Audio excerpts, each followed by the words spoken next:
Hi, my name is Adam, and I am wearing my school uniform. Simple polo shirt and khaki pants.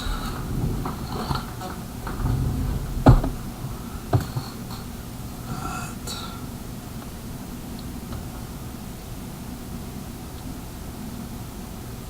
I just wanted to post a video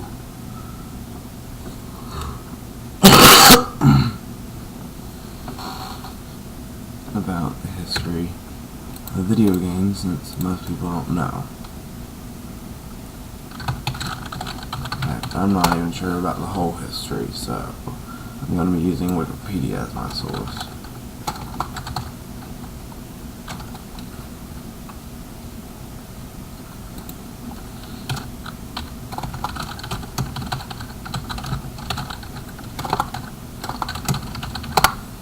So, first, type in, okay, here we go. The first game console was the Magnavox Odyssey, released in 1972. It was originally an interactive television project. You know who Magnavox is, right? A television company. Okay, well, anyways, there were a whole bunch of Magnavox Odysseys released that year, including the sequel and the triquel, which is the Odyssey 100 and the Odyssey 200. In the midst of all that, the Telespiel ES2201 was released. I don't know anything about that, so let's move on to Atari. The Atari Sears Telegames Pong was a ripoff of one of Magnavox Odyssey's games called Ping Pong. Atari popularized the game Pong with this. Then came the Coleco Telstar.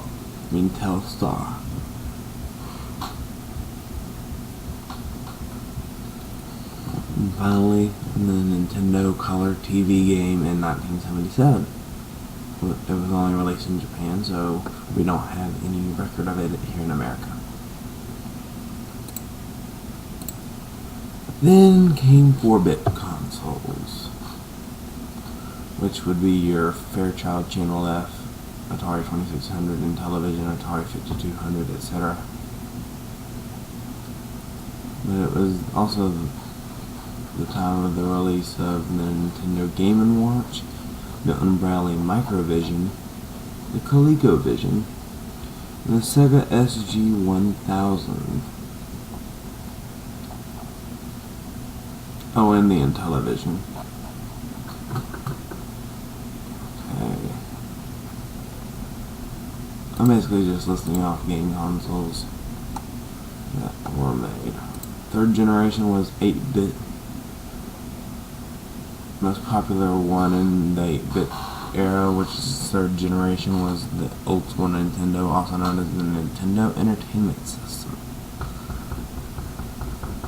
There were those other game consoles released, for instance, the PV-1000, the Epoch Cassette Vision, Sega Master Systems, Atari 7800.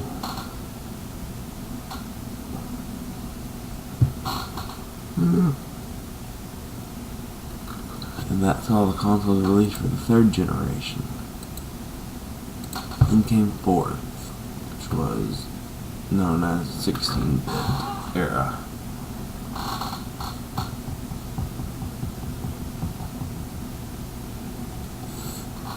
This is where you first hear the Sega Genesis and the Super Nintendo. One of the less popular ones are the PC Engine, also known as TurboGrafx 16, and the Neo Geo. There's also the CDI and the Amiga CD-TV.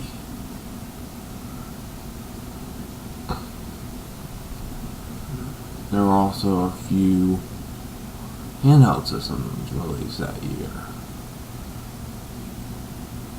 Quite a few, actually.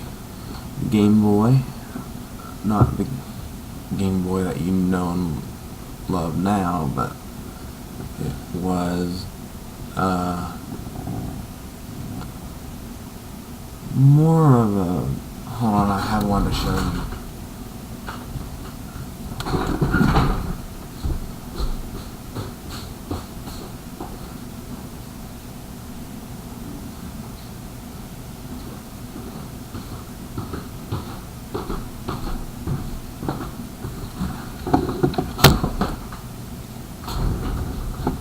Basically, it was this black and white screen, or sort of monochrome colored screen, basic B and A button, D-pad, select the start button, took 4 AA batteries, had a dial to control the contrast, one to control the volume, and of course a power cable.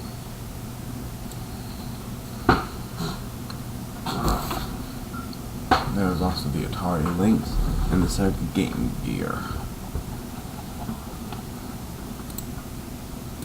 Then came 5th generation, also known as 32-bit.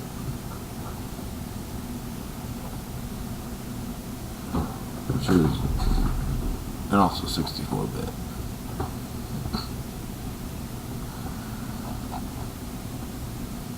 This is when game consoles like the Sega Saturn, Atari Jaguar, PlayStation 1, and Nintendo 64 were released.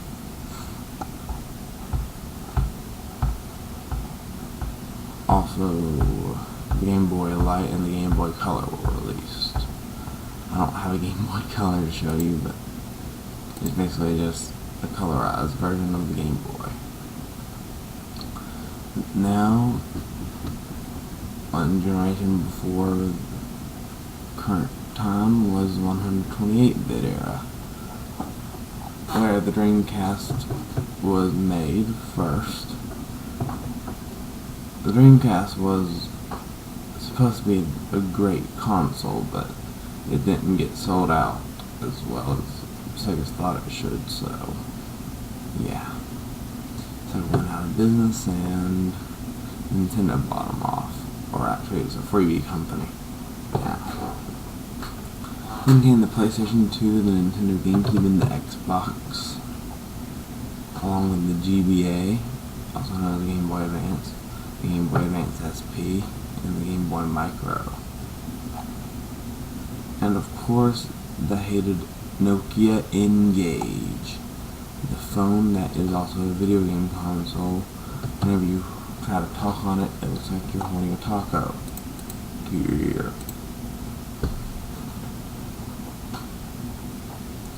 Now, this generation of consoles we're all familiar with.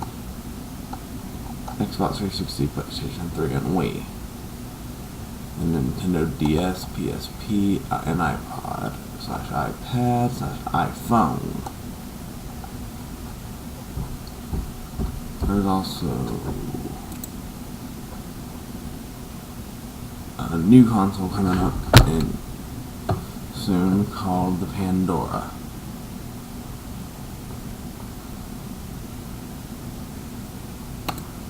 And that is a brief history of video games.